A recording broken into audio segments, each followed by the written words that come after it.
All right, so we're got things recording, but this isn't recording. But Hare Krishna, Hare Krishna. All right, so we are on chapter 3 today. Chapter 3 is called Karma Yoga.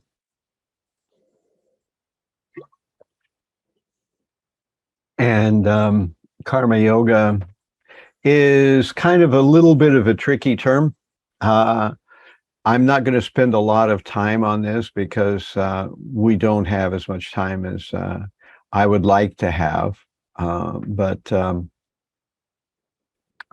one of the things that I think bewilders people is this use of the word karma yoga, and it's easy to be bewildered by it.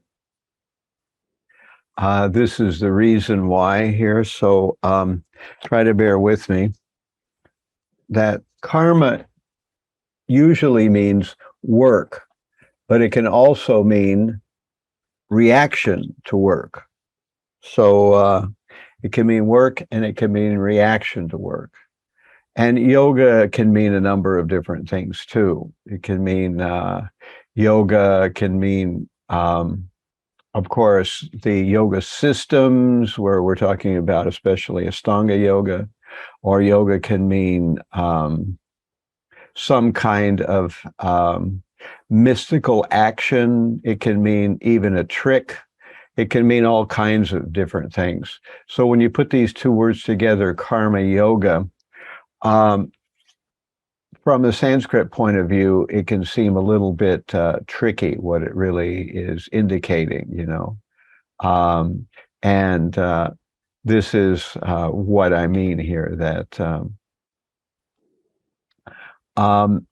if you look at these following verses here in Bhagavad Gita 239, paragraph 2, Prabhupada tells that karma yoga is buddhi yoga or devotional service. So at that place in the Bhagavad Gita, we have bhakti yoga and karma yoga being the same thing. So there, when we hear the word karma yoga, we can understand that it means identically the same thing as bhakti yoga.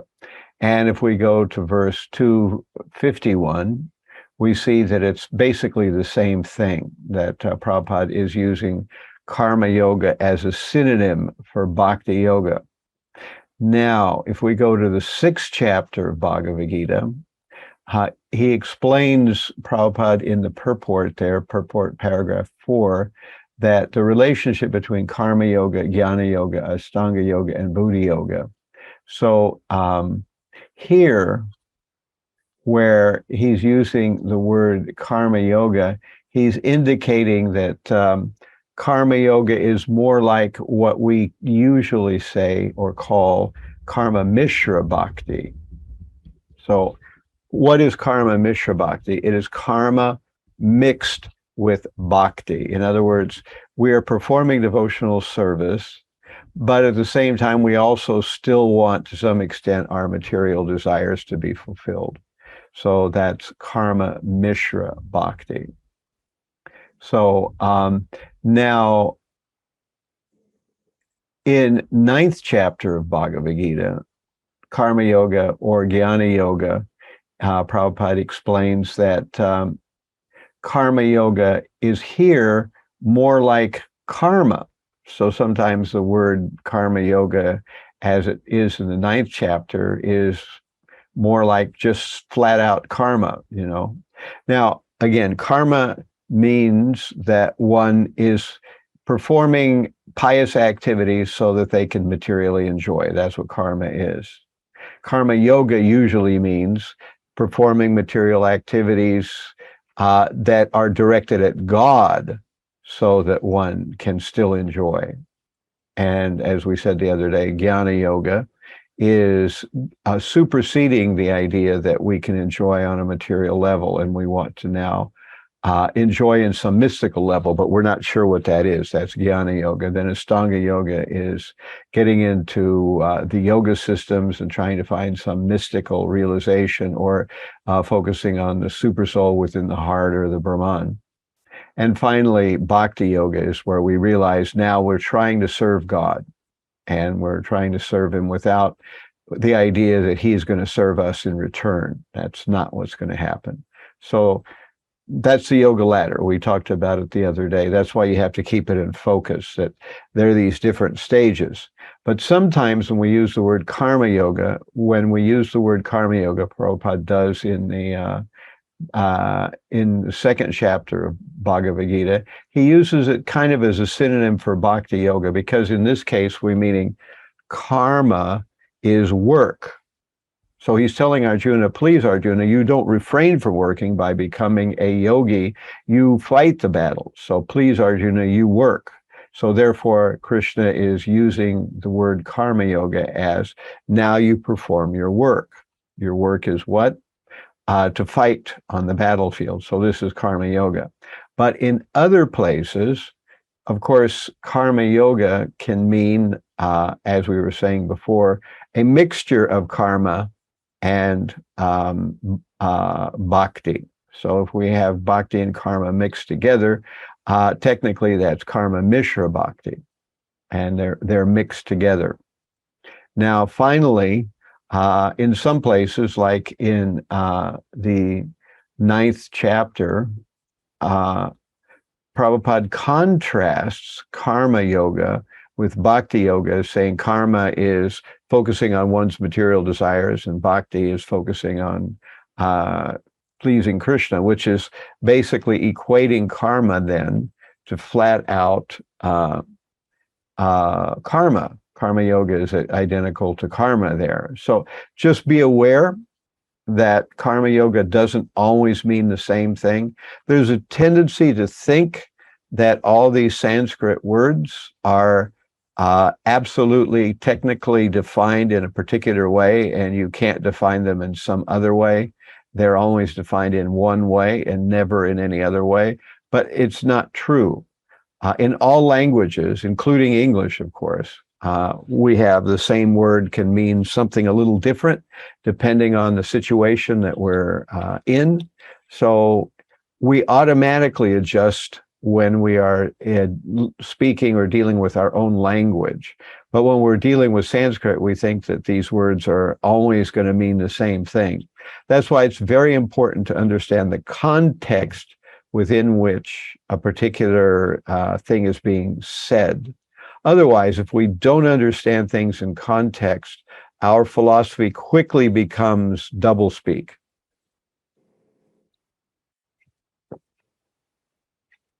We have to understand that in some settings or in some contexts, we mean one thing. In another setting, we might mean something else. As we were saying before, usually the mind means a lot of different things. But when we were talking about the chariot of the body analogy, in that particular setting, it means something very specific, but it doesn't always mean that very specific thing.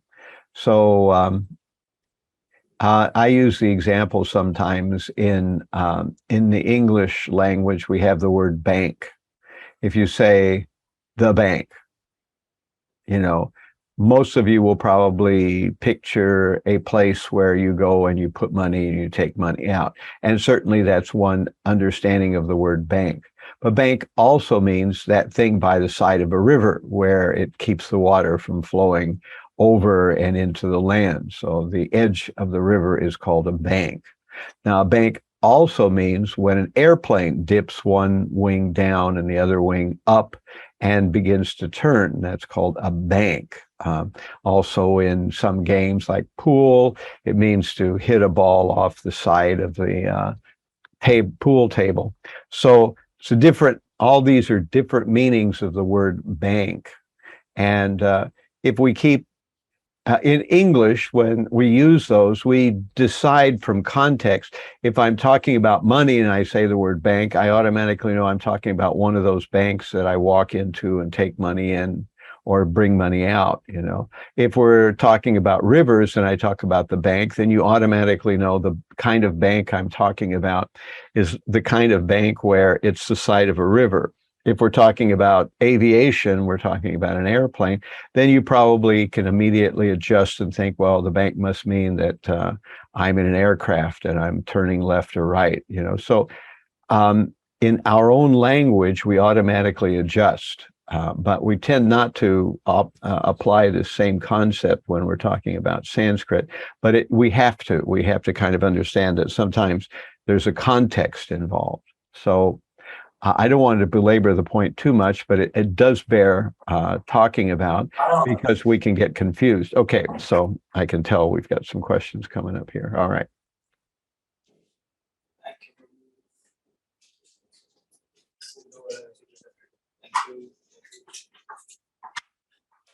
Anybody have any questions about that?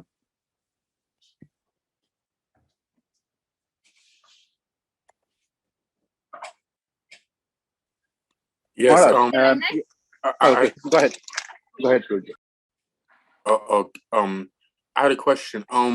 But when it comes to bhakti, are we looking for any reactions, like materially or spiritually? Like, you know what I mean? Like, is bhakti supposed to like be work done without having any expectations or wanting for any reactions, or or am I mistaken on that point?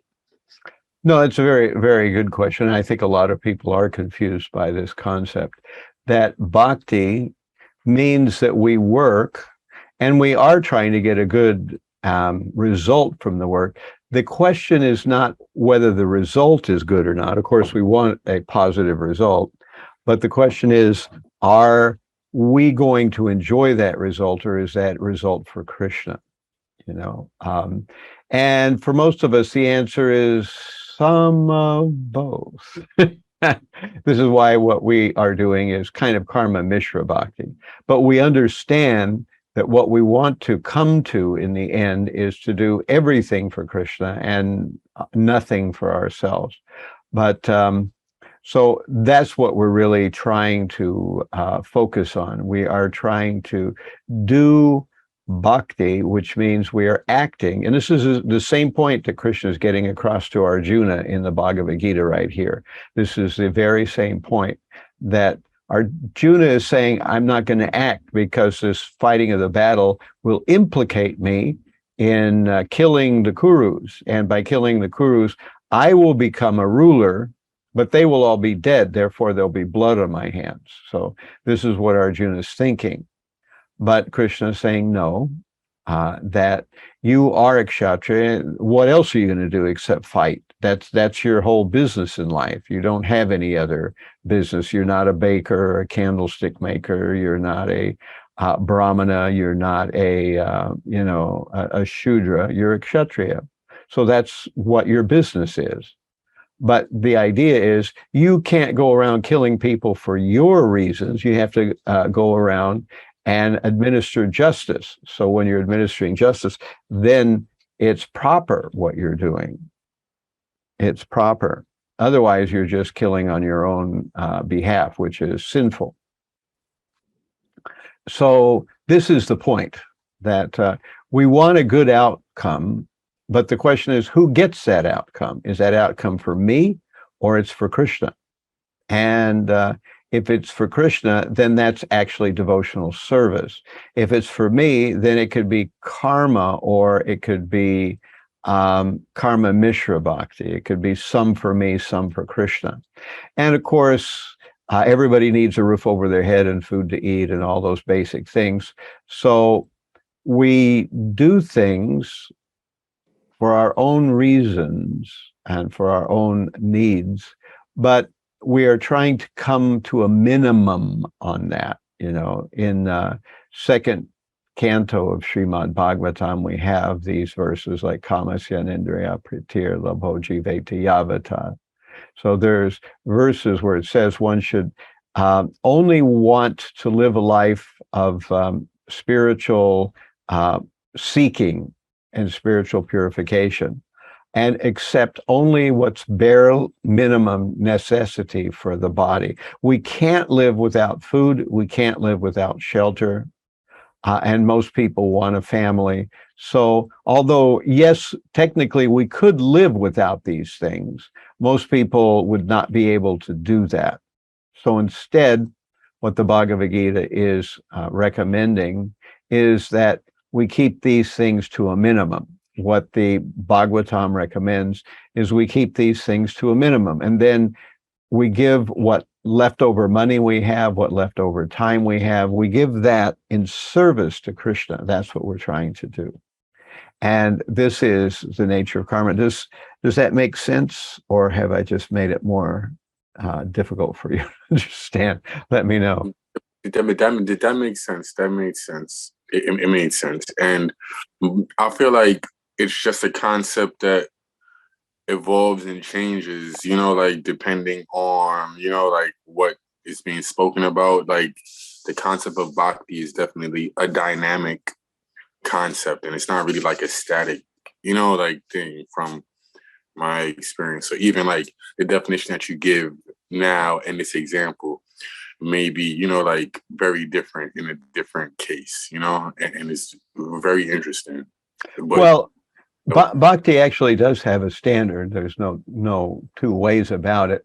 But the question is, most of us are not able to jump to 100% bhakti. We can't just give everything up and go live on a mountaintop, nor can most of us just move into the temple and subsist on just donations and not have any kind of work or any kind of,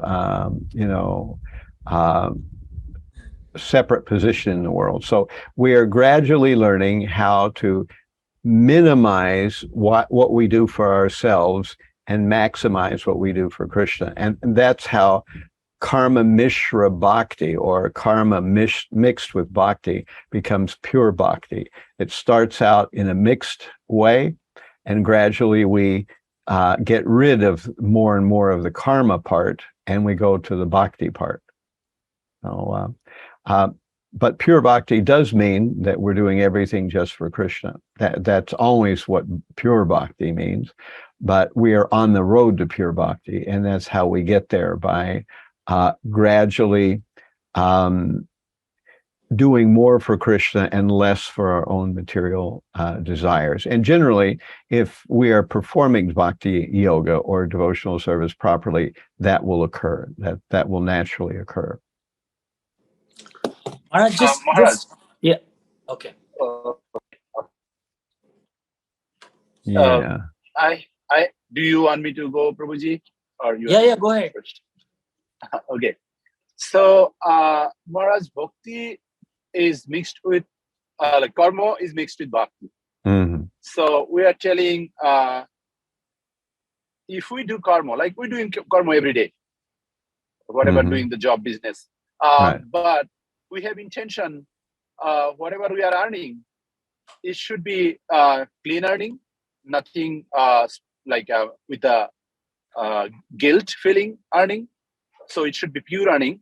And after this earning, it should be used for somehow for Krishna consciousness. Could be spent for family, but family members should be Krishna conscious also. So we're doing cooking, shopping, everything for Krishna. And this is like karma and mixed with the bhakti.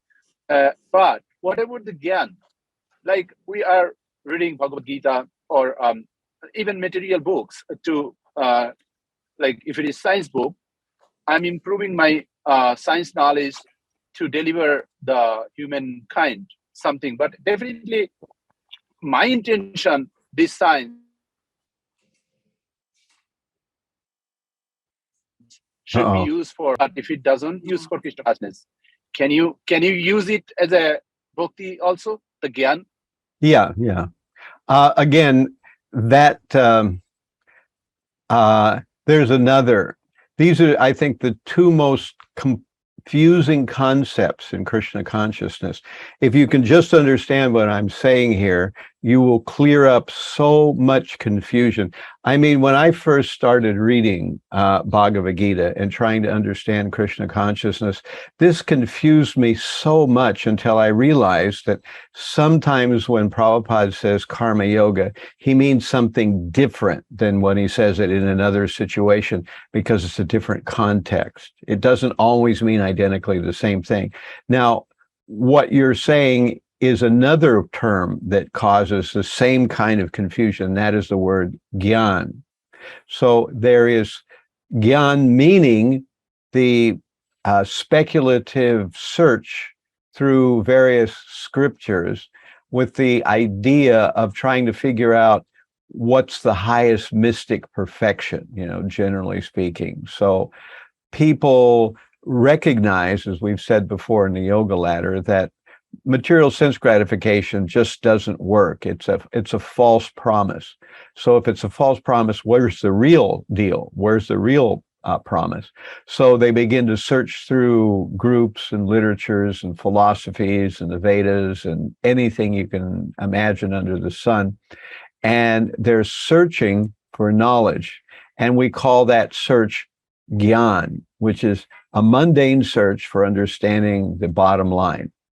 Now, once we have come to understand that the bottom line is Krishna, it's a person, and the highest action is devotional service, once we've recognized that, then we have overcome jnana, because we've come to the bottom line. We don't need to search anymore. We finally found the answer to everything. But to understand Krishna consciousness, that's also jnana, but it's bhakti jnana. So there are two different kinds of gyan. One is bhakti gyan, understanding how Krishna consciousness works so we can please Krishna. And that's, of course, very good. But also, we can recognize that bhakti gyan can, that gyan can mean that aimless search through various philosophies to find the bottom line. We haven't found it yet. So when we're talking about jnana, we have to be careful about which kind of jnana we're talking about. So when we hear statements of the scriptures like one should eliminate all forms of karma and gyan and only be focused on bhakti, that means jnana in that context is we're eliminating the speculative aspect of jnana, that we're trying to speculate to find out what the bottom line is. We already know what the bottom line is. It's Krishna, it's devotional service. So that's why bhakti eliminates that kind of gyan. However, right now we're studying Bhakti Sastri. We're trying to find out some kind of jnana. So why don't we just throw the Bhagavad Gita on the fire and not study anything? That's because this is a different kind of jnana. We are studying bhakti jnana. We're studying the science of bhakti. And that's also called jnana. We're calling it bhakti jnana. And that we want. We don't want speculative knowledge. We do want knowledge of Krishna. And of course, if we're using information to expand our devotional service, although it might not be technically from the Bhagavatam, if you are an engineer and your activities are some kind of engineering, that's what you do for a living, then naturally you'll have to study engineering to be able to be proficient at your occupation, so you can earn money and give some of it to Krishna and keep some of it for your family, etc. So yes, you will have to do that. Right. Yeah. Thank you. So thank you. All of us, you've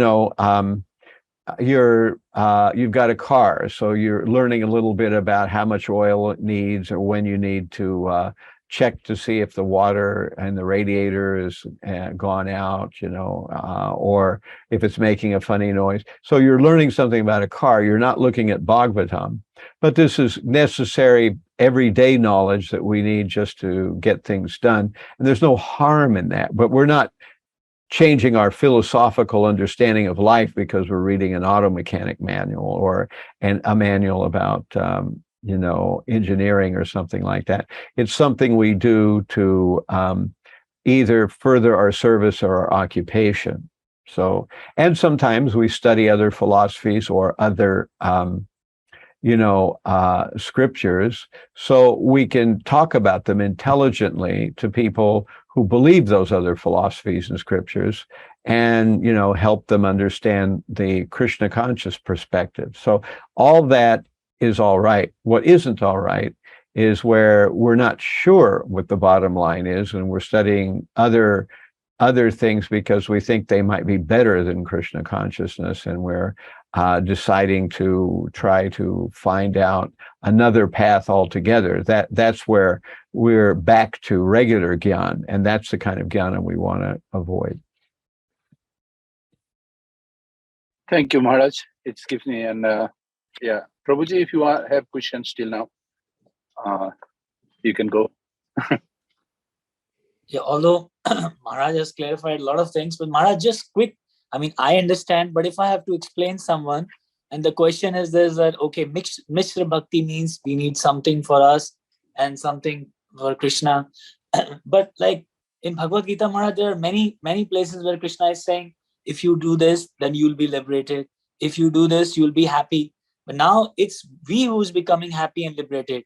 But we can call this as bhakti because Krishna wants us to do this. That's why we are doing it. Right, Maharaj? Is this the way we can explain? Yeah, we are. I'm not sure I understand your question, but basically we do things because we're pleasing Krishna. And what makes us different from other religionists is other religionists are pleasing God, but they're doing it with the view that God will turn around and please them. We also may to some extent be pleasing Krishna with the idea that Krishna will please us, but we know that's wrong.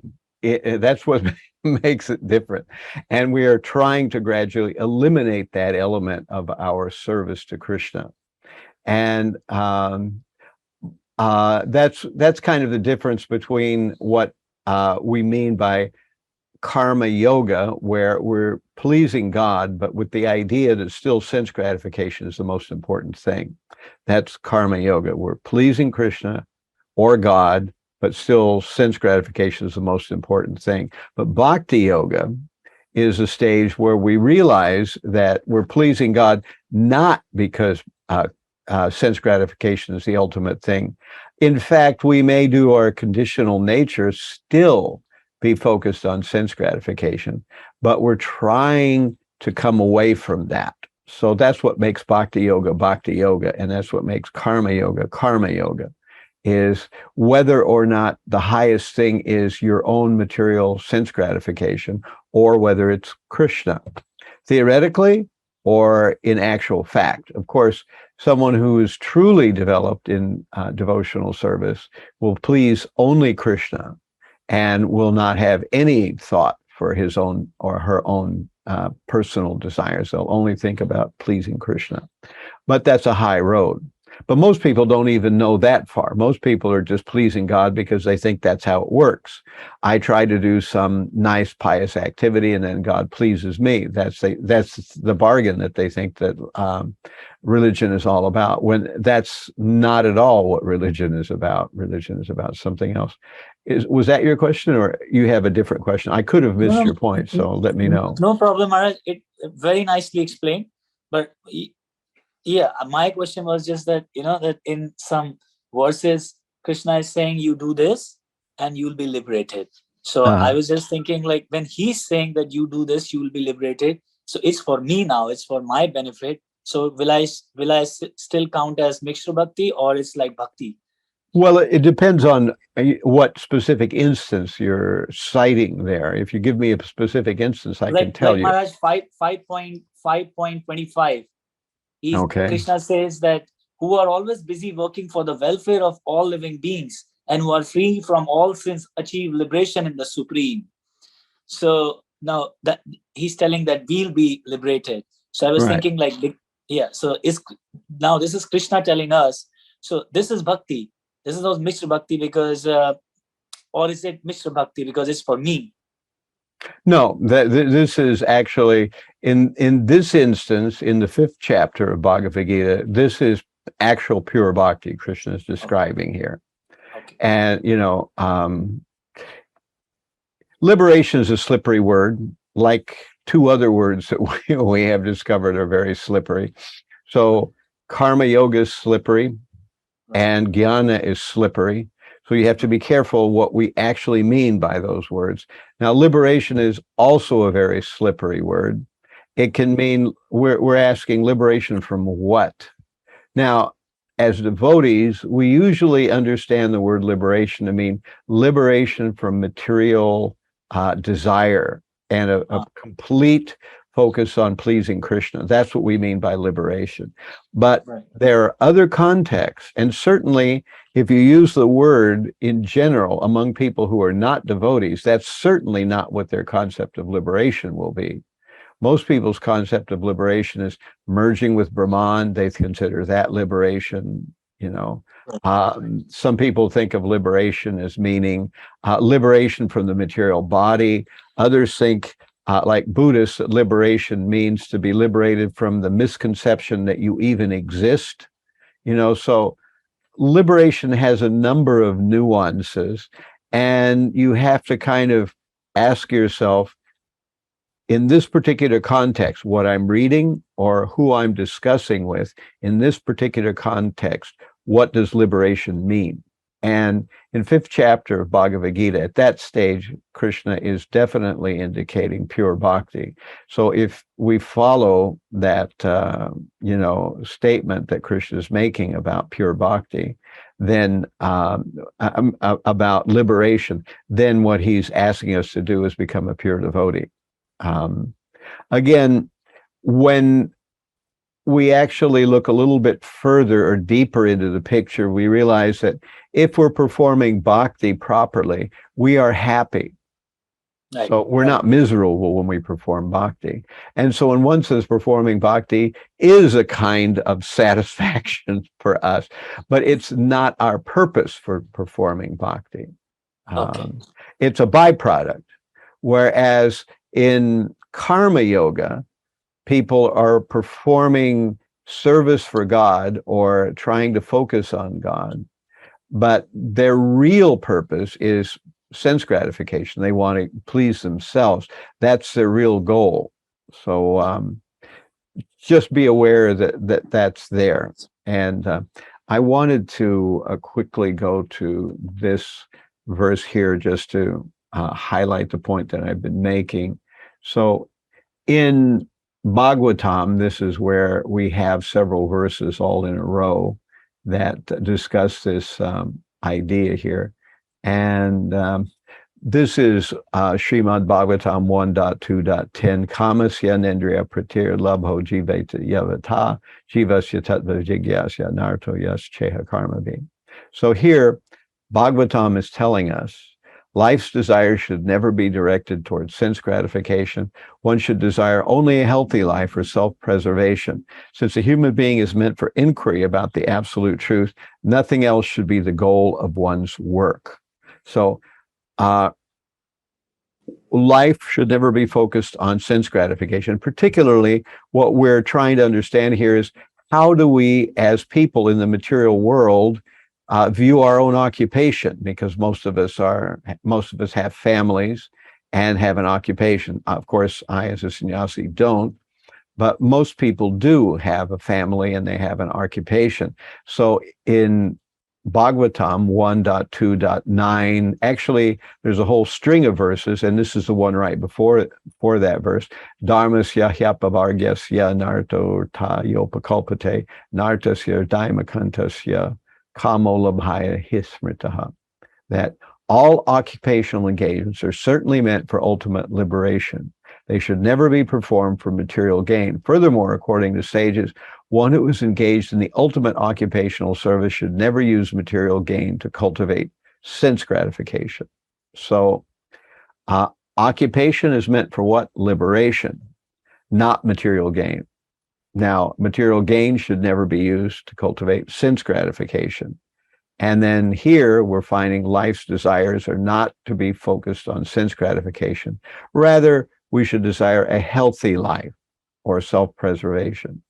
Recently, in Bhagavatam class, in the third canto, in the 15th chapter, there was a purport where Prabhupada described that sense gratification is something like salt in food. You can't have too much or you can't have too little.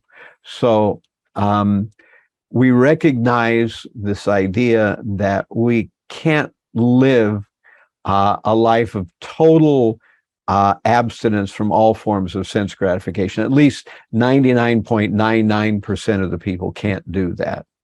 So we allow ourselves a certain limited and regulated aspect of sense gratification, while at the same time performing devotional service, while at the same time recognizing that as we get older and mature, our personal needs are going to shrink and what we can give to Krishna should grow. So I hope that's clear. Maybe not, but let me know. Clear, Maharaj, absolutely. Very, very nicely explained, Maharaj. Especially when you use the word byproduct. Now I understood that happiness we are getting by performing bhakti is byproduct. Right. It's it's not our goal. It's Yes. something that happens anyway. We can't get rid of it, and we're not trying to get rid of it necessarily. We're just trying to serve Krishna. Right. So sometimes doing devotional service may not indeed be very, it's not always roses and, strawberries and sour cream. It's sometimes a little bit difficult. So that's the nature of devotional service, even in the higher realms. Today we were in a class on Bhagavatam where Prabhupada says in the purports that sometimes if there are offenses even in the Vaikuntha, which I found striking. I'd never heard anybody say that before, but there it was in the purport, in today's verse, which was 3.16.2, I believe it was. Yeah, 3.16.2. And Prabhupada explained that sometimes there's offenses. So sometimes there even appears to be a kind of strife even in the spiritual world. But of course, in the spiritual world, nothing is very serious. And Prabhupada made the point about Jai and Vijay being cursed by the four Kumaras, that if one makes an offense in the spiritual world, Krishna protects them. So at any rate, I don't want to get into a whole other deal here because we'll drift away from our main purpose here, which is to overview the third chapter of Bhagavad Gita. So I'm going to roar on here with the third chapter of Bhagavad Gita. And this is, I went 2 slides, here we go. So this is the way that you'll see the third chapter of Bhagavad Gita described in your handbook, your student handbook. So we find that renunciation or work and devotion, first 9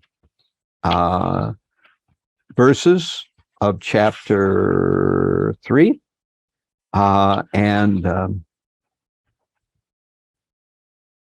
This is...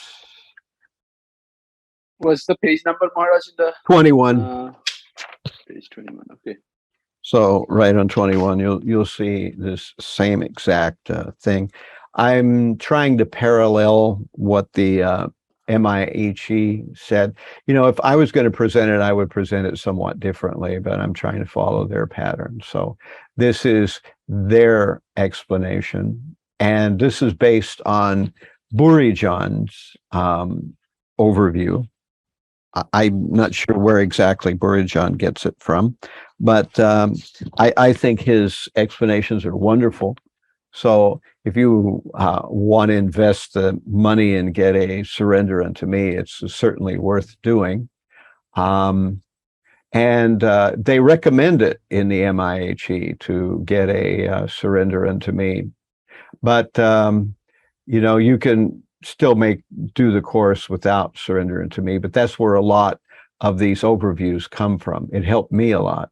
But before I found out about Burijan's surrender it to me before it existed or before I knew it existed, I had come up with my own version of chapter 2, and that one is slightly different. For me, I saw it more in the sense of Krishna explaining duty. So this is an alternative way to break down chapter 3. Again, you won't be tested on these sections of how to break down chapter 3, but this is to help you get a handle on what is the philosophical thread that ties together clumps of these various chapters of Bhagavad Gita. When I first was reading Bhagavad Gita, I couldn't follow why they were talking about what they were talking about. I couldn't follow the changes between one topic and another. It just seemed like Krishna and Arjuna were talking about random things. But after some time, I began to see what the thread is, how they move from one subject to another. And this is what Buri John is doing, and that's what the MIHE is doing. And this is what I was endeavoring to do. So for me, I came up with, this idea of Arjuna being in perplexity, which is, the first 2 verses. Arjuna is asking, why do you engage me? Why do you want to engage me in this ghastly warfare when you say that intelligence is better than fruit of work? So Arjuna asks a question at the very beginning of chapter 3. And then Krishna goes on to answer that question. So he says, duty is not inaction. And he talks about demigods and sacrifice. And he says, leaders have to set the example. And then he explains duty for different natures of people, from the ignorant to the perfect. And then there's a section from 36 to 43, which is kind of an aside. They start talking about lust, which is a different thing, because Arjuna asks another question. So Arjuna asks the question in 1 and 2, and then in around 35, 36, somewhere in that range, Arjuna asks another question. He asks, why is someone impelled to action even if they know better? And then Krishna explains that it's lust. So this is my overview of chapter 3. Again, I don't want to spend too much time with this, because this is really to help you to get a handle on how Bhagavad Gita is moving, what's actually going on in Bhagavad Gita. If we know what's going on in Bhagavad Gita, it's easier to follow. And that will make it easy for us. Okay, so all right, so now let me move to the next item here. We talked about karma yoga. We'll see again, like we did in chapter 1 and chapter 2, the MIHE feels that focusing on certain Sanskrit words helps us to get a grasp on what's being talked about. And we are actually trying to recognize the fundamental concepts that are being discussed in Bhagavad Gita. So, tad ekam vada. So tad means that, ekam is one, and vada is to speak. So therefore, tell me only one thing. That's what Arjuna is asking Krishna to tell him in chapter 3, text 2. And mityachara is an important concept. It means pretender. So we're going to hear about what is a pretender, one who allows the mind to contemplate objects of the senses, but tries to stop the body from engaging with the objects of the senses. This is a pretender. Later on, Krishna describes what a pretender is, and the reason we call such a person a pretender is because if a person allows themselves to dwell mentally on a particular material fixation, then it's a matter of time before they actually physically engage in that material fixation. So you can't think about something and then somehow or other you will not wind up engaging in that thing. So that's why Krishna is saying a pretender. Now here's another couple of words, karma yoga ashakta savishishyate. And that means karma yoga without attachment is better. So karma yoga here is, as we were saying, acting for Krishna. So, but attachment means what? What are we trying to not be attached to?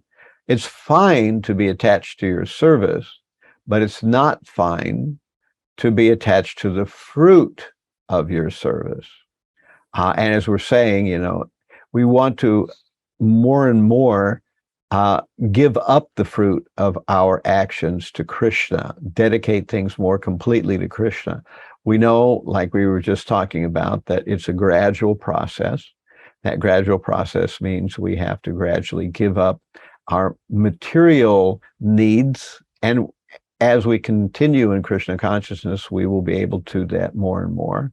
So sometimes this is called nishkama karma. So Burijan uses this word, nishkama karma. So kama with no R means desire. Karma means work. They're two different words. Karma means work, and kama with no R means desire. So nishkama means without desire. The prefix a and the prefix nis, both of those prefixes in Sanskrit negate the thing that comes after it. So we say, akama or akarma means no karma. If we say niskama, we mean no kama or no desire, and karma means to work. So we're working without desire. Now, what we're trying to avoid the desire of is desire for the fruit of that. You work, you make money. If you want to enjoy all that money that you've worked for, that's certainly karma. But if you're giving up some of the fruit of that karma, of that work rather, then you are giving that to Krishna, and it becomes by degrees more and more bhakti. All right, so yo bhunkte stena eva saha, enjoys. Now, in the middle of chapter 3, again, like in chapter 2, there is a section where Krishna is speaking kind of on a mundane level to a certain extent, In chapter 2, 31 to 38, Krishna is talking about the reason Arjuna should fight is because he'll lose his reputation, which is certainly a mundane concept. We're not really worried about our reputations, but it's a mundane argument, but Krishna is using it anyway.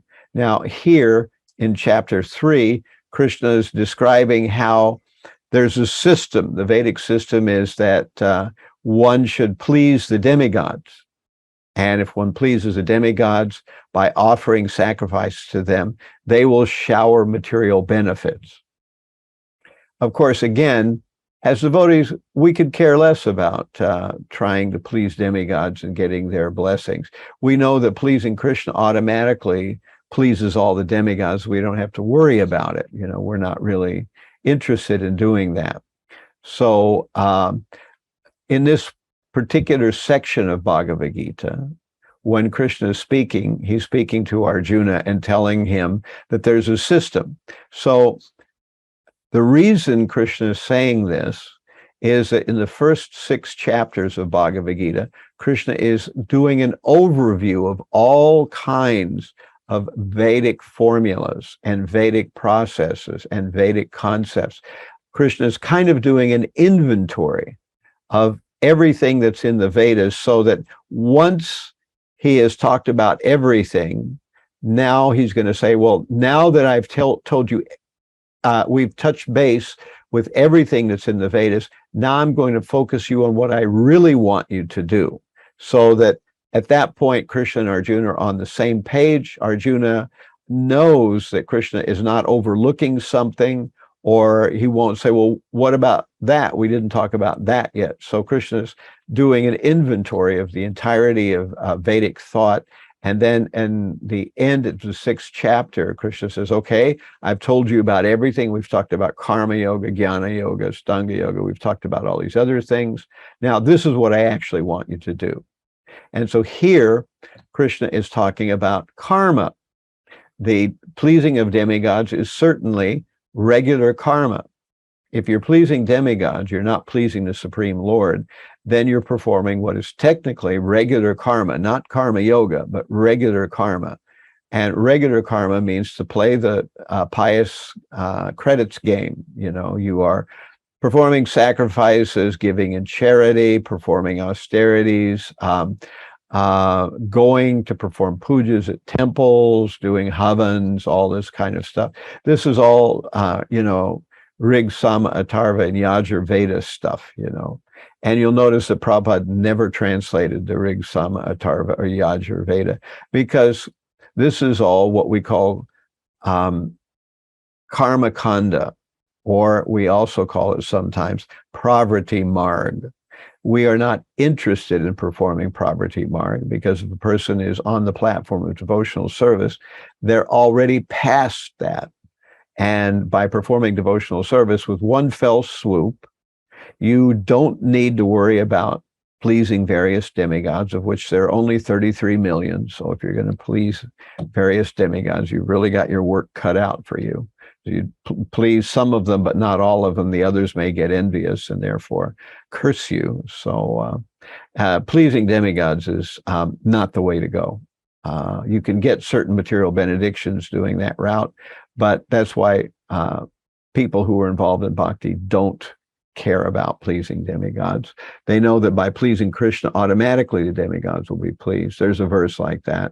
Devar shivu taptan rinam patrinam na kinkaro nayam rini charajam sarvatmanoya sharanam shranyam gato mukundam parhitya kartam. So one who takes shelter of the lotus feet of Mukunda, the giver of liberation. There's liberation. What kind of liberation are we talking about here?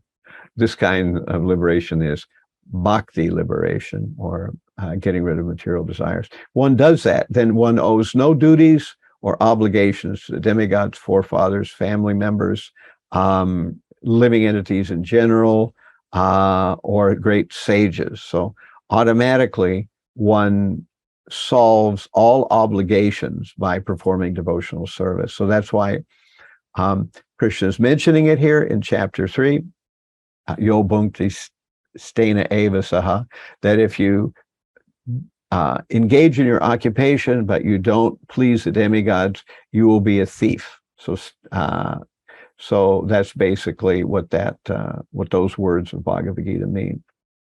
And some more words of chapter 3, Anad Bhavanti Bhutani. All living entities subsist on food grains. Anad is grains. So Bhavanti means to subsist, and Bhutani is living entities. So by pleasing demigods, there will be rain. From rain, we can grow crops, particularly grains, and therefore we can subsist.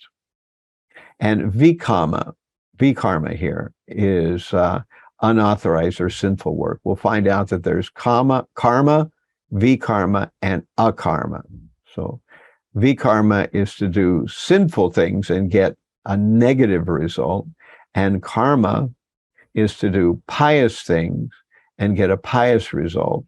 And there's a third thing that we call akarma. Akarma means to act in devotional service where you will get neither good nor bad result as a result of your action, because bhakti burns up both good and bad karma. If you want to hang on to your good karma, then being a devotee is not the way to go, because bhakti will burn up not only your sins, but it will also burn up your good karma. And there's a reason for that, but I'm going to pass on describing it. Okay, so here's 3.6 about the pretender. Karmendriya samyamya ya aste manasasmaran indriyaratan vimudhatma mityachara sa uchate. One who restrains the senses and of action, but whose mind dwells on sense objects, certainly deludes himself and is called a pretender. So yesterday, on Sunday, we talked about this group of verses in second chapter of Bhagavad Gita, 2.62 to 63, where we find by contemplating, one develops attachment. From attachment, lust develops. From lust, anger arises. From anger, delusion arises. From delusion, bewilderment of memory. And when memory is bewildered, intelligence is lost, and one falls down into the material pool. That's verses 2.62, 63. So if we're dwelling on sense objects, that means we're doing step 1. And we're hoping that steps 2, 3, 4, and 5 will not happen. But that's a false hope. That's why we have to try to block our contemplation. Again, because we're in Kali Yuga and we're Kali Yuga bunnies, we necessarily have a rough time keeping our mind off various kinds of sense gratification. It will shoot into our mind, but we move beyond it. We keep trying to eliminate the sense gratification that we have, and we move on to service. So if we're trying to keep our mind free and moving past whatever thoughts of sense gratification there are, then we will, in the long run, be okay. So, let me see here. Now here is lust and free will, 336. This is an important aspect of the 3rd chapter of Bhagavad Gita. Attakena prayukto yam papam charati purushaha anichan api varshneya baladiva niyojita. Arjuna said, O descendant of Vishnu, by what is one impelled to sinful act, even unwillingly, as if engaged by force? So this is Arjuna's later question in Bhagavad Gita, chapter 3. His initial question is, why do you urge me to engage in this ghastly warfare if you say that intelligence is better than fruit of work? So that's his first question. But this one is later in chapter 3, verse 36, where he says, by what is one impelled to sinful acts, even unwillingly, as if engaged by force? So we say that we have free will. But at the same time, we know that a lusty person may even know that they're in dangerous territory. They may even know that if they follow their lusty idea or lusty action, that they will be punished. But somehow their material desire is so intense that they do it anyway. Now, why does this happen? And what does this say about free will? It happens because we contemplated the objects of the senses, and from contemplating them, we developed attachment. Now, we didn't do anything, so we continued to contemplate. That attachment got deeper, and that attachment became lust. And at the point it's become lust, then it's impossible to say no. So we gave away our free will by allowing ourselves to contemplate on the objects of the senses. That's why we're constantly fighting a battle in our own mind. This is what Bhakti Siddhanta, I believe, meant when he said, when you wake up in the morning, you have to beat your mind 1,000 times with a broomstick, and then at night you beat your mind 1,000 times with a shoe. And we will find out, this idea that's in Bhagavad Gita, that the mind can be your best friend or your worst enemy. How is your worst enemy? By letting it contemplate various kinds of sense gratification. If you let it do that, you will be in trouble, because thinking will lead to attachment. Attachment will lead to lust. Lust will lead to anger. Anger will lead to delusion, etc., etc. So each one of these is progressively worse. In medical terminology, this is a pathology. From one kind of problem, you develop a worse set of symptoms. So you do one thing and it gets worse, and it exacerbates, and it gets worse and worse and worse. So we have free will, but we have to exercise it. If we don't, the free will gets taken away from us. And a person who becomes very lusty and allows themselves to think about all kinds of sense gratification, that person becomes almost like an animal. So an animal will do whatever material pushing it has. If it needs sex, it will go have sex. If the animal needs to eat, it will eat. If the animal needs to sleep, it will sleep. So the animal just follows the passions or the desires of the body. That's the nature of being an animal.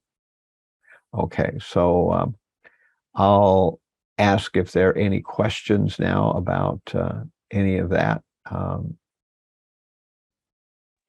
Yes, Maharaj. I have one question. I'm sorry to be first on the question. Sorry. Okay. So you showed us one chariot the other day. Right. Body, mind, intelligence. Mm-hmm. So what we learn, like our body is subtle body, and other one is called, what is the other name? Gross body. Gross body. Yeah, the subtle body is called the linga sharira, and the gross body is called the stula sharira. So technically, they have a different name in Sanskrit. From that point, we see our mind, and then on top of that, intelligent. On top of that, our ego, and all the way top is our individual soul and the spirit soul. That's the way lined up, right, Maharaj? Yeah. And underneath our senses, different senses. So if we listen our Paramatma, which is the super soul, mm-hmm. then it's drive down to our ego, which will be the good ego, because there are bad ego also. Because mm-hmm. super soul speaking about like Bhagavad Gita or Vedas or something, then we can drive our intelligent good things to drive our mind. So the way, if it's come down to soul, to like ego, to intelligent, and then drive the mind, then like we can drive proper way and increase our devotional service, devotion. Right. But if we go downward, down to up, if we listen our hand, what you want to do, our eyes, what you want to see, then mind is going to be spoiled. Right. And then my intelligence is not going to work. My good ego is going to go to false ego and forget about super soul and the individual soul. This is weird. So that one things we have to associate with the devotees and sannyasis and brahmacharis, listening guru and acharya, so which is the talks from the soul, and then go downward. But if we listen, like we're reading the daily newspaper, listening all the craps, what's going on all over the world, and it is like intoxication. We are listening and getting mad, and slowly by slowly we involve with a lot. So that my understanding, to go from upward to downward, not from downward to upward. Right. Well, basically, there's two directions. The proper way is for the intelligence to understand what is right and wrong. And how the intelligence does that, there's a GPS, just like we're driving, and the GPS for the intelligence is the scriptures. We understand what we should do and we shouldn't do based on scriptures. And therefore, now the intelligence has the difficult task of forcing the mind to pull the senses in various directions. So we were looking at this, metaphorical painting or image, that the intelligence is the driver. The driver has to pull on the reins, which is the mind, And the mind is pulling the senses in a direction that the intelligence wants them to go. It's not always easy. Sometimes it is, sometimes it's not. But that's the proper way. The opposite way is that we feel out what direction the senses want to go, and we decide which sense we're going to focus on depending on what's the best sense gratification. And in this case, what's the GPS of the intelligence? The GPS is better sense gratification based on our own particular individual idiosyncratic understanding of what kind of sense gratification we want the most. So that's how it works. And in this case, what the intelligence is doing is finding out reasons why we want to engage the senses. And this is technically called in the modern world rationalization. So in one sense, the intelligence is functioning as a application of scripture, and therefore pulling the senses in one direction. Now, if the senses are actually creating the direction, then the intelligence is coming up with reasons why it's okay to enjoy the senses, and that's called rationalization. So, any other kind of questions here? Thank you, Maharaj. Okay. All right. So, what I want to do now is to give you a fake test on chapter 3. So let me get set up for that. Give me a second here. By the way, probably you all noticed that I uploaded yesterday's Zoom that we had, so that if you weren't able to hear it or whatever, or if you want to review, it's on your WhatsApp, Bhagavad Gita chapter 1 on the WhatsApp group. I just uploaded the URL for it, so you can see it. Now, here is fake test for chapter 3. Now, should I put it on the chat on Zoom, or should I put it in WhatsApp? I guess I'll do both. It's not that difficult to do. Here is in the chat. There it's on the chat, and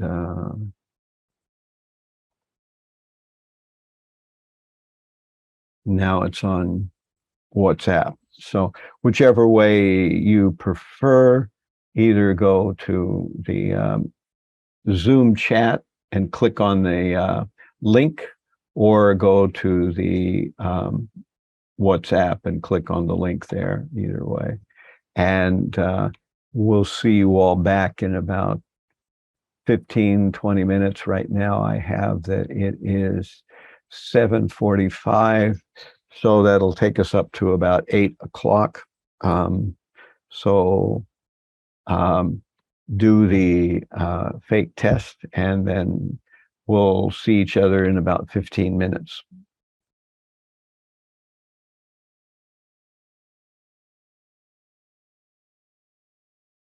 Okay, Maharaj. Thank you.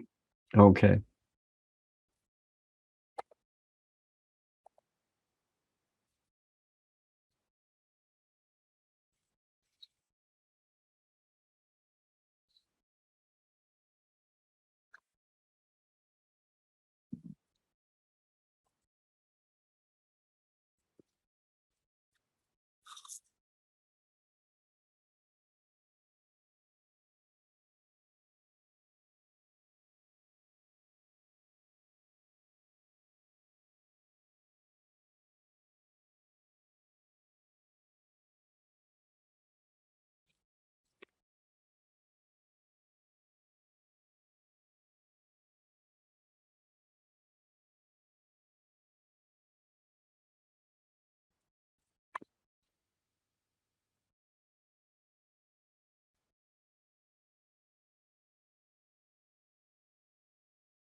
Hare Krishna Maharaj. Yeah. I'm looking at the questions and I'm a little confused. I think this might be for another unit. Let me take a look. Maybe I've done it wrong. It says chapter 18. Like when I scroll down a little further, one of the questions says referring to chapter 18.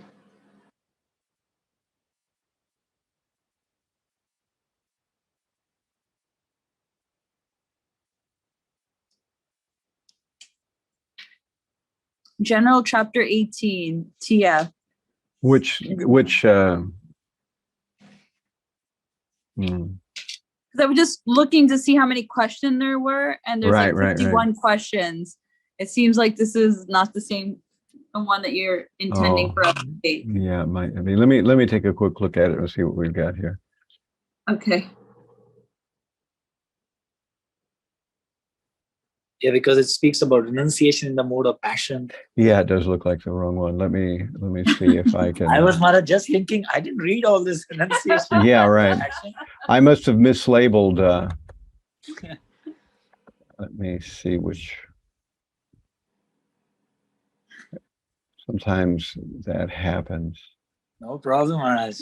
Let me see. Really, Maharaj, I got a little scared. I was thinking, I didn't read in this chapter 3. If you wonder why the scores are low, you'll then Yeah. see.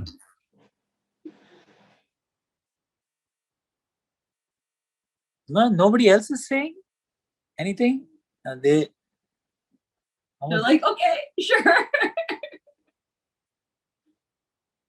Puji, you talking about the first question or what is the question number? Because I am only just looking the first one and about the renunciation, which is where is renunciation in 3rd chapter? But renunciation, okay. If you see the Karma Yoga in the book, the student guide book 21, they're talking about the first one, which is 1 to 9 verse, and this is talking about the renunciation, which is superior to Karma Yoga is the superior to the renunciation work. So I'm looking, is that question aligned to that topics? So try to find out what could be the answer for that. That's why I didn't go like is it chapter 18. Okay, so I hope you all are still in communication here. So I did it a little differently earlier. So there's a part of chapter 2 which might be redundant, but I'm going to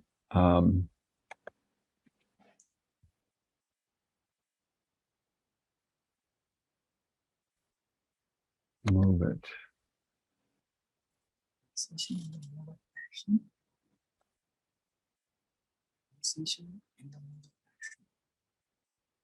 Giving up duties because of illusions in the mode of passion.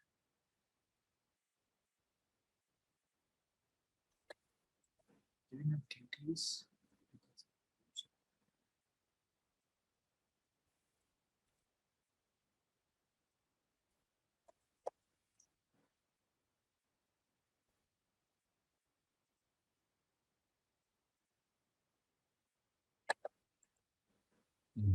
Okay. So you'll see on this version,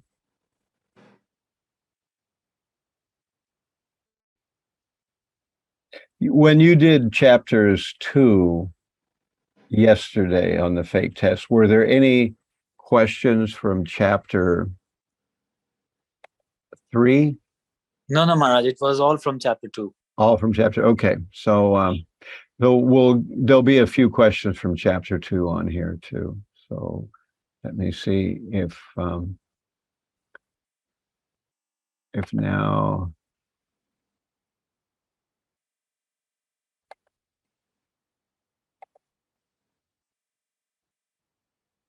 Okay.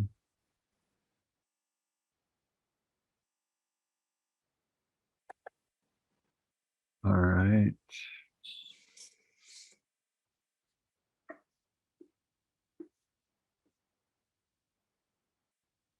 I want to be sure I've got the right thing here. I don't have the right thing.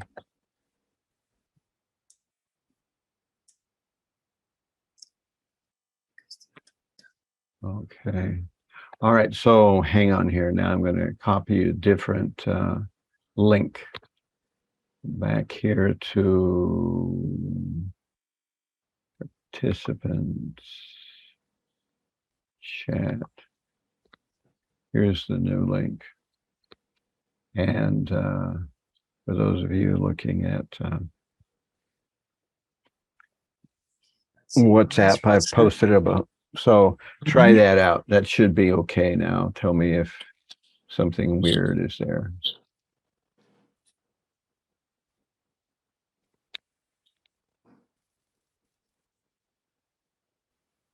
This is chapter 2 and 3. Right, right. So there'll be a couple of questions from chapter 2, and most of it's from chapter 3. All right, Maharaj.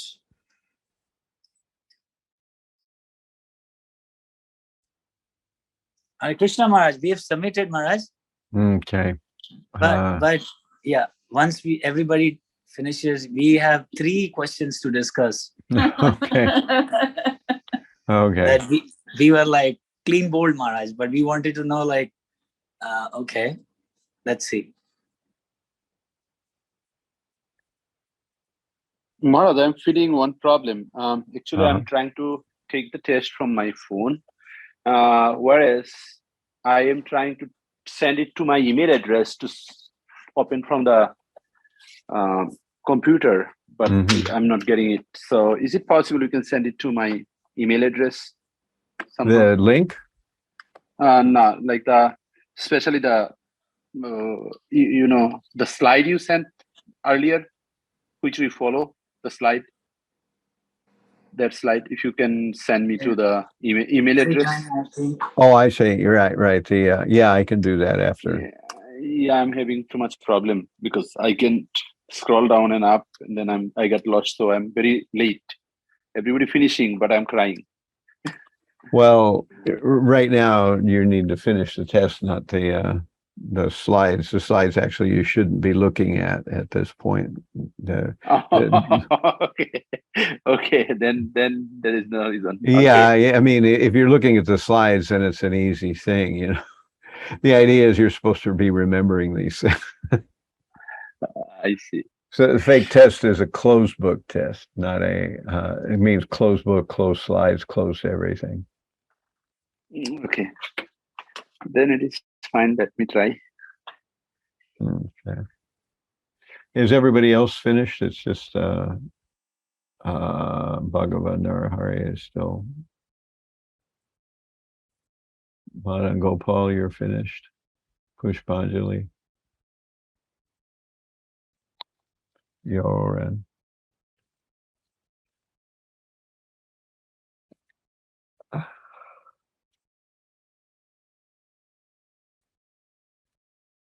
Everybody's just black squares.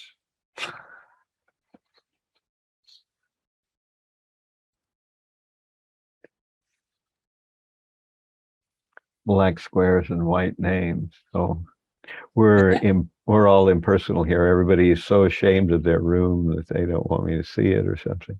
My room's terrible too, but I just have a. You can get a green screen, or you don't even have to do that. You can go to Zoom and put either a virtual background, which is kind of what Bhaktivatsal and Jai Radhe are doing, or you can blur your background. That's another option where the background's there, but it's just blurred, so it just looks like globs of color. You can't tell what it is.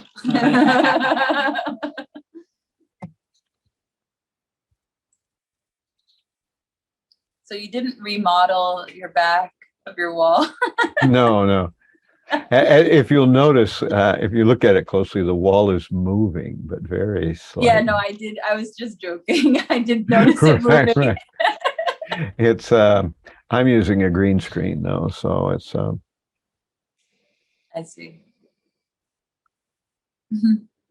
with a green screen it looks a little more clear. Somebody just jump on that wasn't here before. Or did somebody pop off? Hare Krishna, Maharaj. Okay.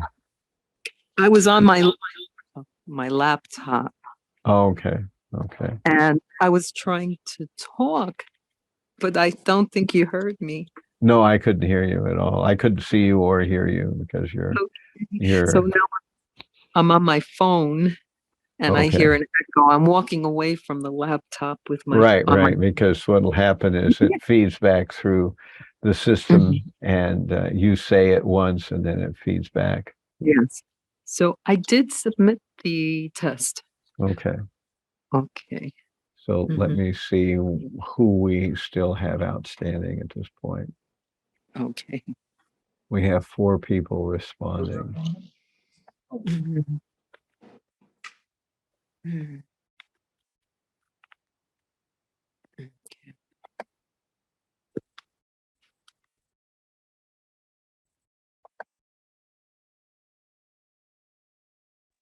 Excuse me?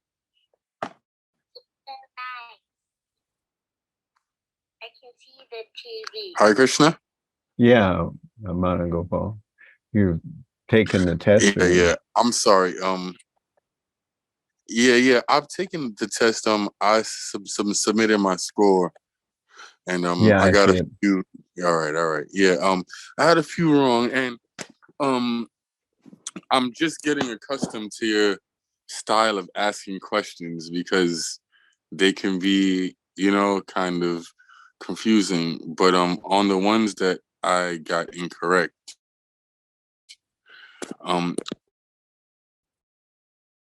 I just had some questions on. Okay. Well, one of them is if let me see before is, you ask a question. Let me see if everybody's finished. So Pushpanjali, you're finished with your test. I don't see your submission yet. I only see Jairadhe and Yoren. Maharaj, I think because I went to my phone, I disconnected on the laptop. So I did submit while I was on the laptop, but I think now I have to submit. I went to check and I don't see a score, but I'll try to resubmit it, resubmit. Right. Yeah. Well, you should, each question has to be answered. If you didn't answer the question or you didn't put your email address, then it won't show up. Okay. And I'm not sure what's happening with Bhagavan Narahari. I don't see anything for him yet either. I just see Joren, Jairadhe. I'm still like 5-6 more. I was like puzzled with this, like my phone. I don't have access with my computer. That's the problem. Bedtime. Maharaj, I did submit. What's that? I submitted and it's okay. There. I see it now. Yes. Oh. Okay. Uh-oh.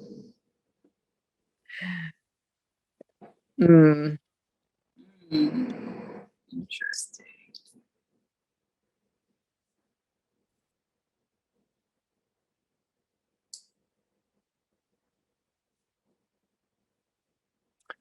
Okay.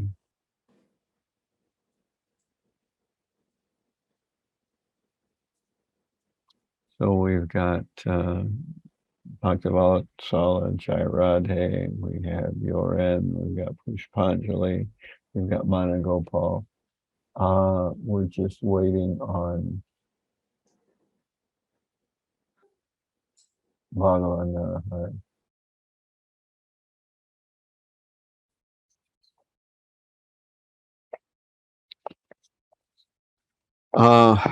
While we're waiting on Bhagavan Narahari,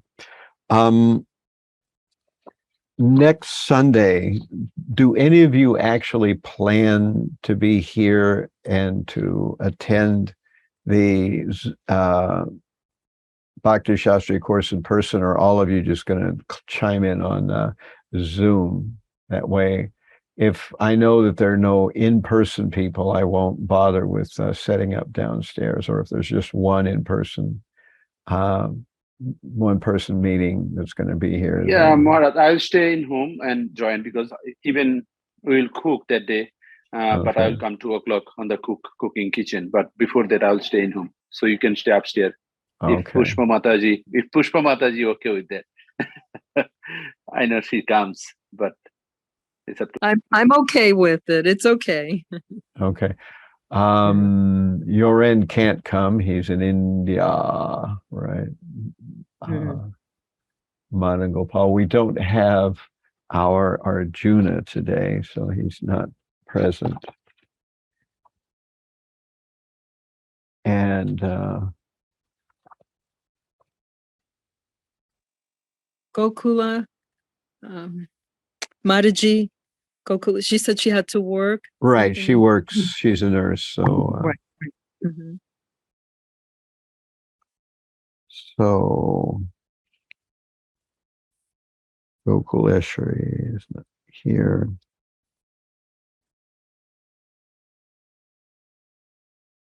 David Aminar, he's missed 2 sections. I don't know if he's dropped or what. I'll have to ask him.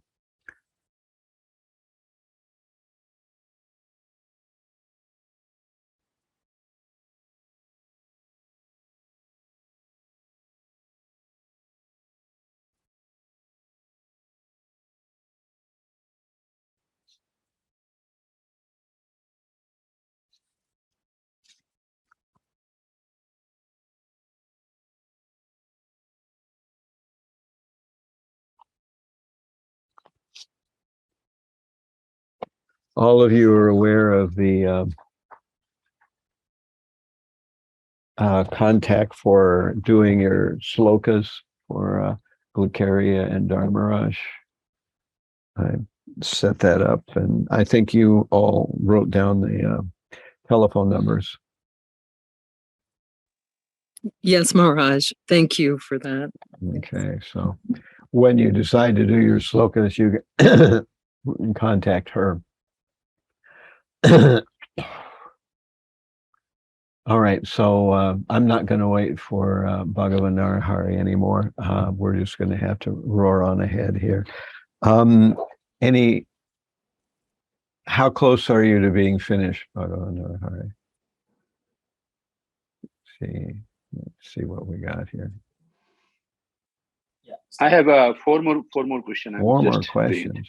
Oh, I don't know why. Well, that's because you were looking up the answers to all the other ones, which that's why it took so long.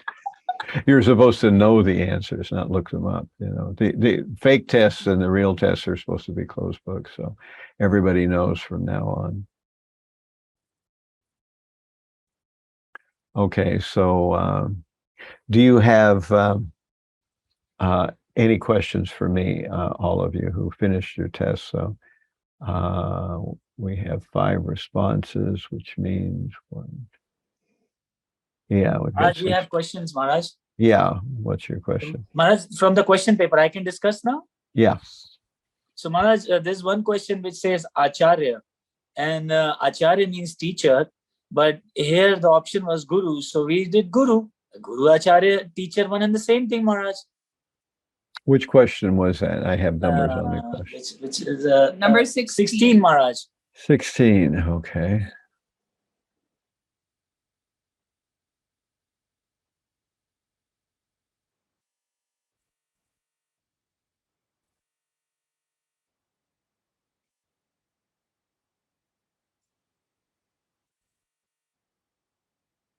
Yeah, I can see why you could quibble over that one. I was just trying to, make the overall point that Acharya means something more than guru. A guru is certainly an Acharya, or should be, but an Acharya may not be necessarily a guru. He may just be someone who teaches by example, so that was what I was basically trying to get across there. Again, you don't lose or get points from the fake test, but that was No, just for clarification, Maharaj. right. Okay, another thing, Maharaj, question number 18. Look, to begin Yeah. performing to begin performing Krishna consciousness, one needs no previous qualification. And I was thinking the same thing, Maharaj. But here, Maharaj, on page number 29, student handbook, there's a question in chapter 3 that what qualifications are required for beginning practice of Krishna consciousness? So that confused me, Maharaj. I couldn't find the answer. So I was thinking, I think there's what do they say in the handbook? Let me take what page in the handbook is that? 29, Maharaj, 29. Let me turn there really quick. A list of questions for chapter 3. Yeah. Which number is it? 39. Maharaj, page number 29 and question number 39. What qualifications are required for beginning? So I was thinking, if there's a question, that means there is a qualification. And the qualification is devotion. Right. Well, okay. So then, Maharaj, we did false. That there's no. But let me see what it says in 36 here. It says this is supposed to be where the answer is. A living entity is part and parcel. Let me turn to there for you all. Bink. Is it devotion is the qualification for Krishna consciousness? Without devotion, anybody can come and then start. Yeah. Just finish your test, please. I did, Maharaj. Oh, you did? Okay, good. But Maharaj, Okay. 9 stages of this thing, from Shraddha to Prema, Maharaj. Shraddha is faith. Right. Faith is also a qualification. Yeah, you're right. That I'm happy these things come up.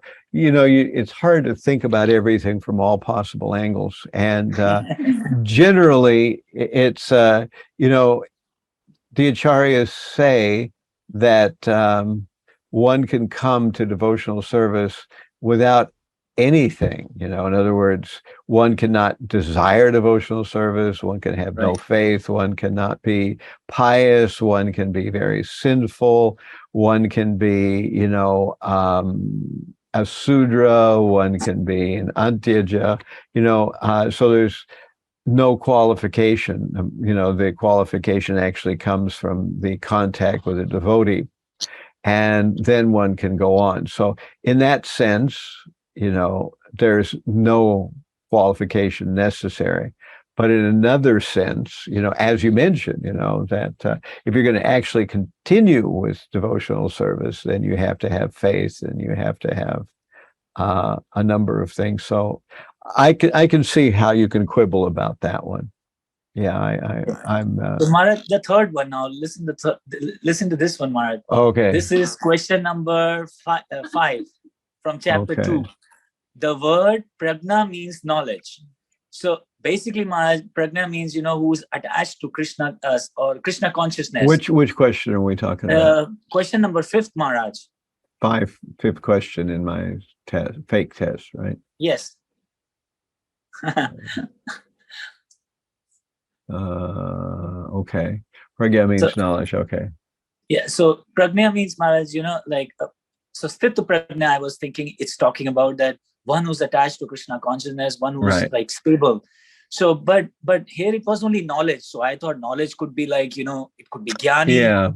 So then I thought, no. So I did it false, and the answer was true. All right. I'm going to change that one because, I'm finding what seems to me to be small mistakes in the MIHE. And I mean, the whole thing is so big, I expect that,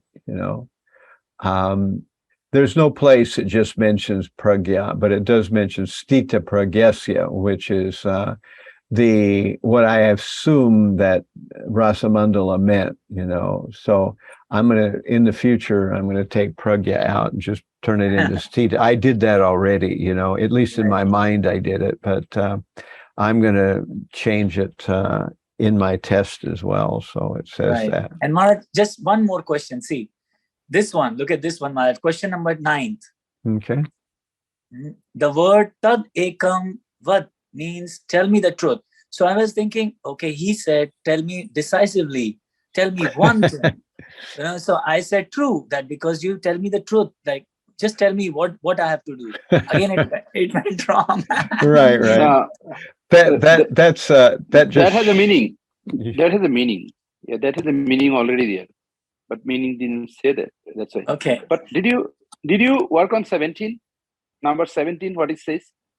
Yeah. Prabhuji, just wait, one wait, minute. wait, Last wait, wait. question, Don't, let me let's just- not get carried off into something else yet. Let's finish this. Yeah, and Maharaj, So- just last thing.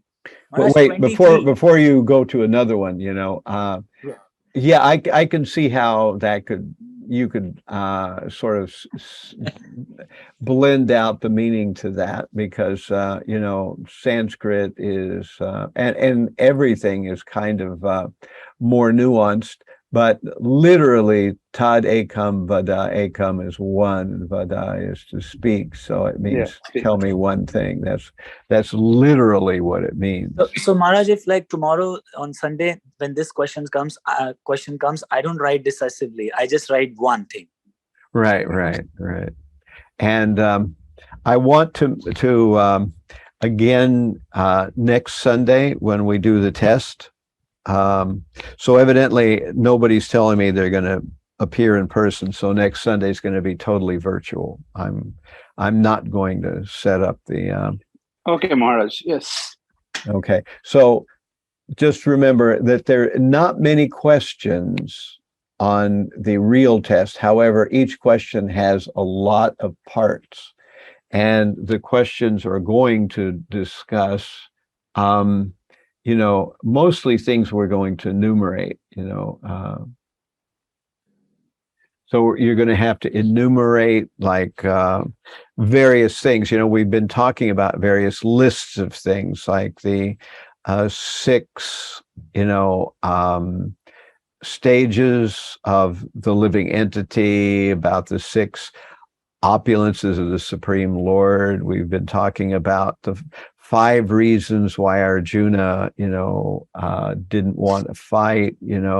We are going to ask you for some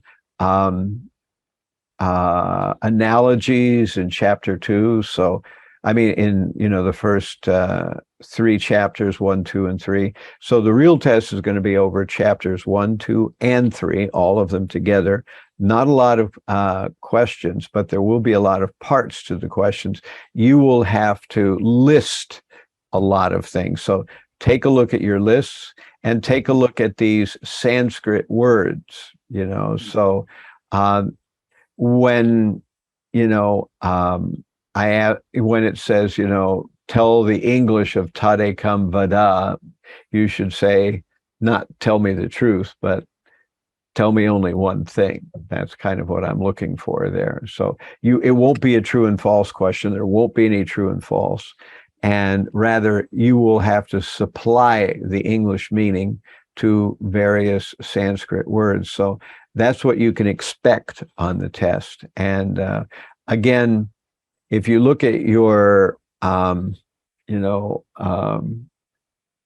books where you see the Purvasvadhyaya on page 28 and 29, chapters 1, 2, and 3, if you can understand and answer those questions, then you'll do fine on the real test that'll be next Sunday. So just review those, particularly pay attention to the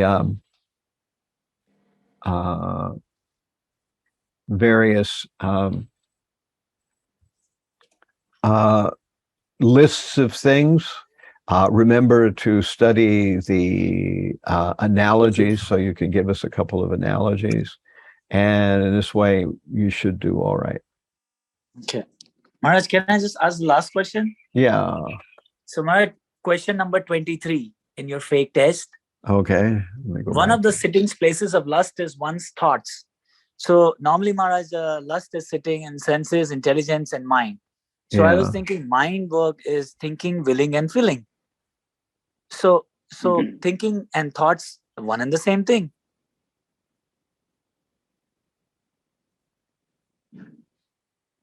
What did it say here? One of the sitting places of lust is one's intelligence. And I have that it's true. True. Yeah. In 340, it says that specifically. If you go No, to Maharaj, I'm talking about question number 23. 23. Oh, okay. So I was looking at the wrong one.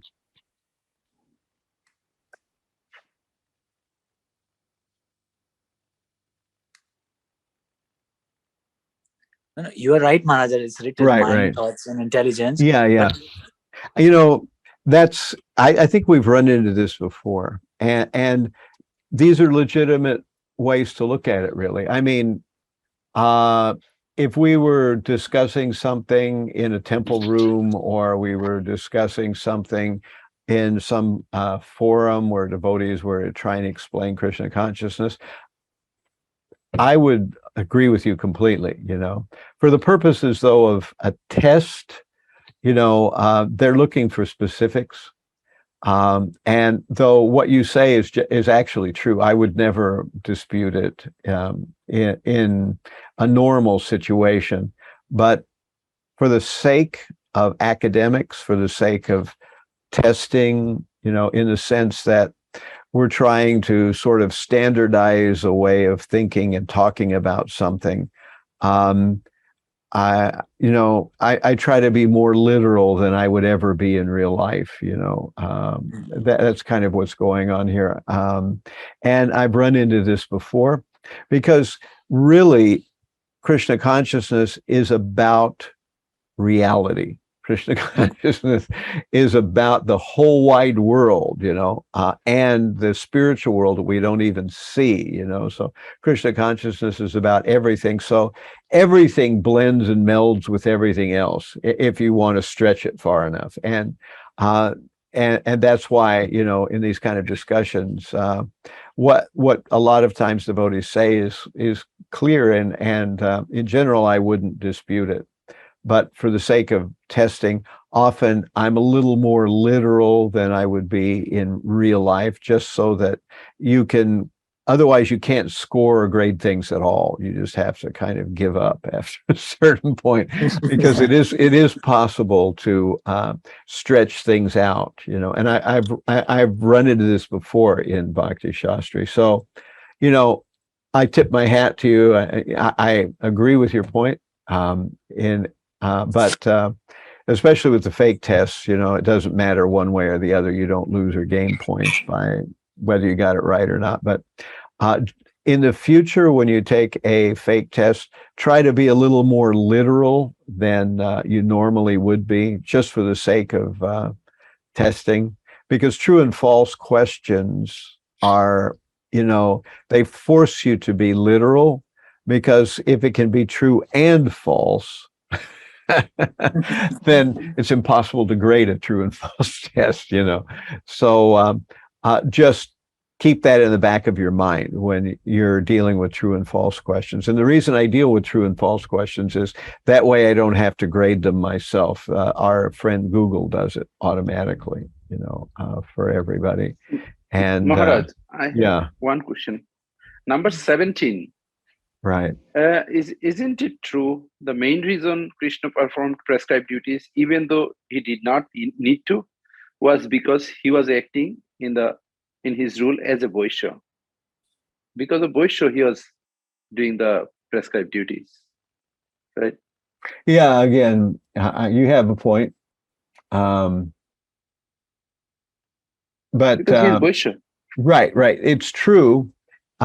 Here, I'm glad you brought this up. This is another point, just like with Bhaktavatsala. You can stretch words and concepts out to where a lot of things can be true from some angle of vision, What I'm trying to deal with here in true and false tests is literal, what was actually said in the Bhagavad Gita. It may say that somewhere. It may say that in Bhagavatam. It may say that in Nectar of Devotion. It may say, your guru may have said that. You may have heard a devotee say that in class. That's all right. I agree with that. I don't have any quarrel with that. But for the purposes of the Bhakti Sastri and testing, we're asking specifically what has been specifically said in the the texts that we're being tested over. So here we're being tested over, chapters 1, 2, and 3. So did it say that specifically in chapters 1, 2, or 3? If it said something that is a little bit different, or somewhere else it says that, I can agree that it's true in the broader sense, but for the sake of the test, I'm asking what it actually said in the literature that we just were tested over. Is that So clear? but it's on 23rd also. We have to be exactly as it is, right? Right. On the So, test. yeah. For true and false Later. tests, you don't get points. You don't lose points for the true and false. But fake what about test. the real test? On the real test, yes, you will. And on the real test, it won't be true and false. You will have But to if we- supply information. If you get okay. close, it's okay. But if, Okay. Then I but got it. Maharaj. I'm not going to also allow sloppiness to the point where my Guru Maharaj said this, and so therefore it's right. No, I see. I mean, I see. it could, your Guru could have said that, and I don't dispute that. But at the same time, I'm looking for what it specifically says in Bhagavad Gita. Okay, I got it. Right. So those are 2 points that I needed to make. I forget that because I've run into this before. That in the broader sense, everything is everything. In Krishna consciousness. But we're looking for the specific things that were being specifically said in our literature under observation right now. So we're specifically dealing with, Bhagavad Gita 1 through 3, at least in Sunday's, next Sunday's test. Okay. And the test is around exactly 10 o'clock also. Right. See. We'll throw the test open since all of you will be virtual. I try to be on time because what I want to do is right after the test, we're going to start discussing chapter 4, So if you're late, then you'll be taking the test while we're already discussing something else. You'll miss the discussion. So please try to be there. You'll get about, I think, 30, 45 minutes for the test. And then by that point, I'll lock the test, because it's not an open book test. It's a closed book test. So when you take the test next Sunday, you are not going to be looking at your slides. You're not going to be looking at your book. You're not going to be looking at Bhagavad Gita. You're not going to be looking at the student handbook. All those things are off the table. You're supposed to remember this is supposed to be what's in your brain. That's what the closed book tests are all about. So we'll be typing this up online, right? Right. Not You'll down. be typing it up online. So I bear have to that set in up my mind. computer. I Right. have to set up my laptop. Right. Okay. So, and there won't be true and false questions. You'll be asked specifically to write stuff, so. But Maharaj, if it is finger is very slow, it will be really hard because the technology. If Fingers are anybody slow. old, Haribo, Yeah. Prabhu, can we? uh, There's a feature where we can, if you can say it and it'll type it. The mic, in terms of a mic. Yeah, they have that, but Maybe mostly when we- what you'll be saying is Sanskrit words, which I'm sure Oh, Bhakti yes, Google okay. doesn't know. So Are you hinting good, on good. what's going to be on the exam? what's that? I said, are you hinting on what's going to be on the exam? Only Sanskrit terminology? No, it won't be all Sanskrit, but there'll be a lot of stuff that that I think Bhakti Google won't know. So they naturally speaking, or whatever it is, that software that changes words into actual writing on paper might not work. So Did you state how many questions, Maharaj? yeah, I'll tell you how many questions. There's not many, but they're multiple part questions. So Yeah. in that sense, there's a lot of questions, Okay. Mhm.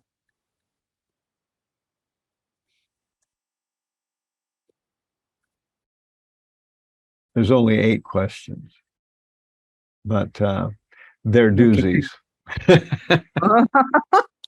Uh-oh. Okay. And again, it'll come up to 100 points. That's the way it mathematically works.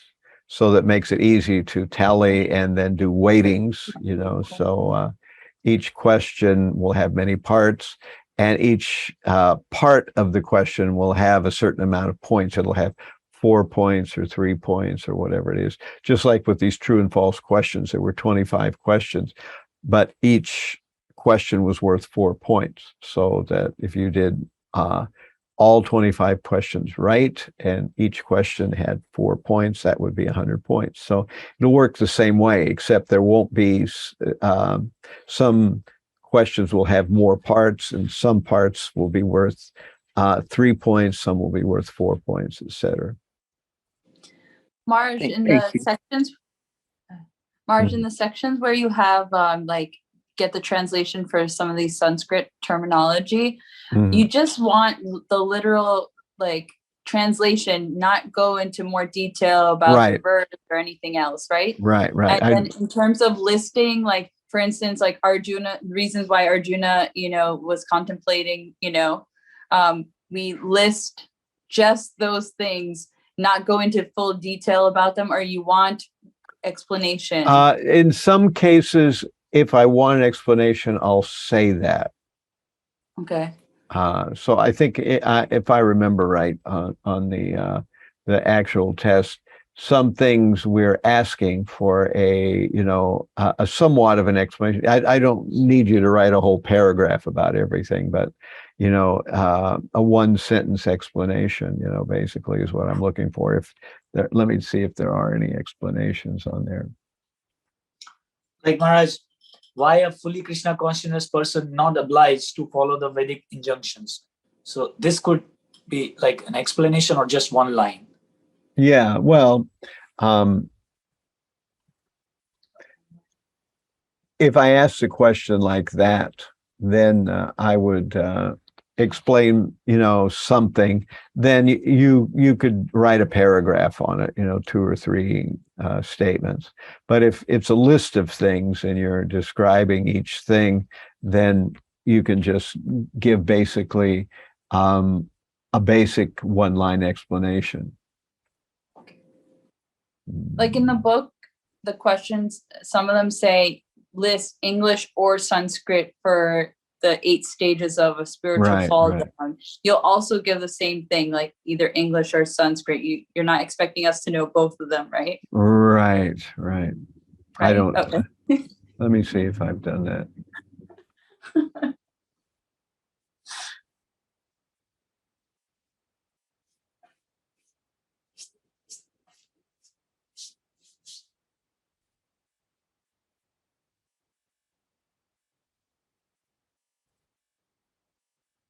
With the analogies, you've got to actually, that'll probably take you a paragraph. You'll have to write a paragraph. So you don't know how many analogies I'm going to ask you for. So you better be able to say 2 or 3 of them. Okay, so that should get it.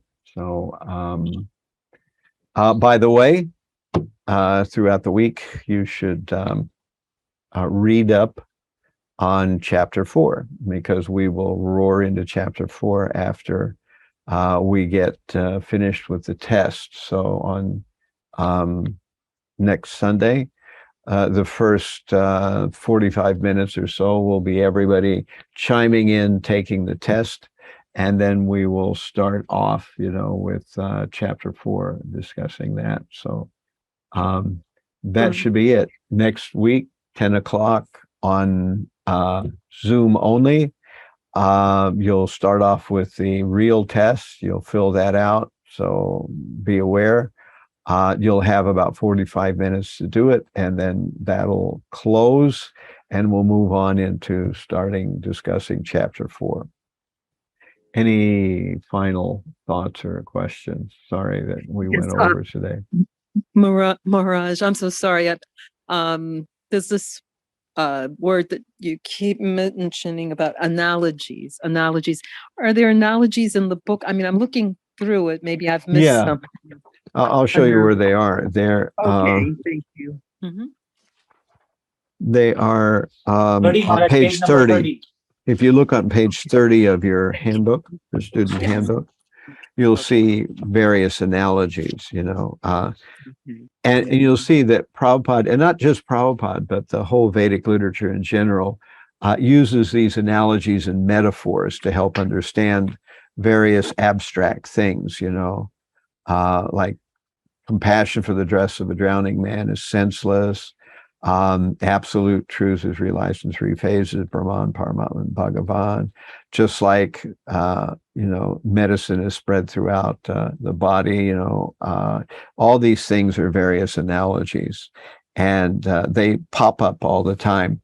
And the MIHE people felt that these analogies are very important, so they put them in the student handbook, and so partly we are tested over remembering some analogies. And now when we read Bhagavad Gita, we'll tend to think, oh, that's an analogy. I'll remember that. And that way, if somebody asks me a question about how something works, I can use this analogy. Like somebody says, well, how does the mind work? And you say, well, there's this analogy of this chariot, and the chariot has 5 horses, and it has reins, and it has a driver, and it has the passenger. And the chariot is like the body, and the 5 senses are like the 5 horses, And this is an analogy, so this helps you to piece it all in. Thank you, Maharaj. Thank you so much. Okay. So, any final thoughts, or we will wrap it up here?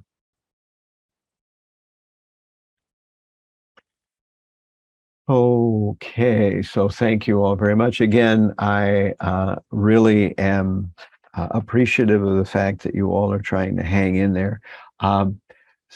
This is a little bit of a struggle, but that's the way we learn, That's why in school, you go through tests. That's why in school you go through homework. That's why in school you go through learning structures, because that helps to retain something. And Krishna consciousness is not insurmountable. I mean, it seems like that in the very beginning. There's so many books, so much information, but you can gradually start to assimilate it and start to put it together. And that's what we're trying to do with the Bhakti Sastri overview, is to, first of all, remember. Secondly, be able to apply things in a proper circumstance. Then later on, to be able to even teach things to others. Maybe you're not teaching a class, but you might be teaching one of your friends or your coworkers or whatever it is, you're explaining something to them.